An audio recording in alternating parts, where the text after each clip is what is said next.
This is Business English Micro Trilogy, 3 short episodes for everyday learning. Have you ever promised to finish something at work but didn't quite make it? A project, a report, an email. The clock hits 5 and you're still typing.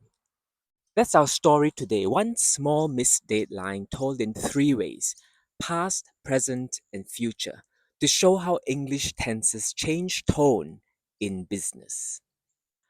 Yesterday, I missed an important deadline. I was preparing the quarterly report, but one section took longer than expected. By the time I finished, the client had already left the office. I felt disappointed, but I emailed an apology right away.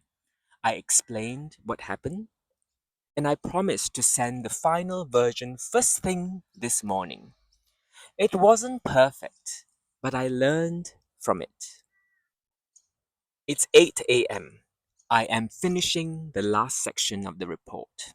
I check every number carefully. The client is expecting the file before 9. I'm sending the email now and feeling more confident. Even though yesterday was stressful, today feels like a new start. And tomorrow, I will review the report again with the team.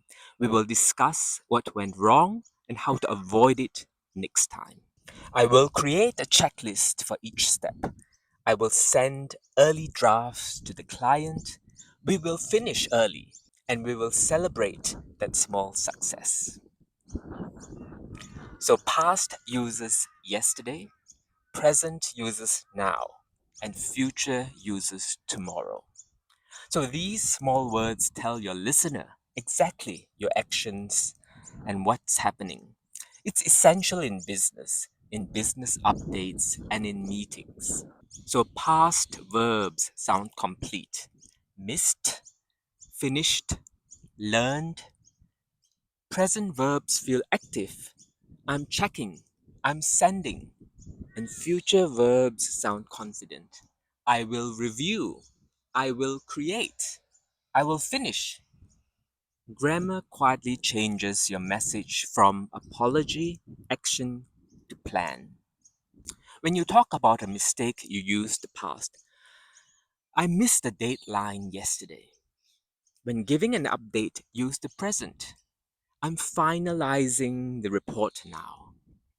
And when showing commitment, use the future. Yes, I will send it before noon.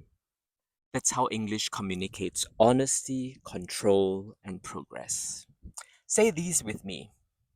I missed the deadline. I'm finishing it now, and I will send it tomorrow.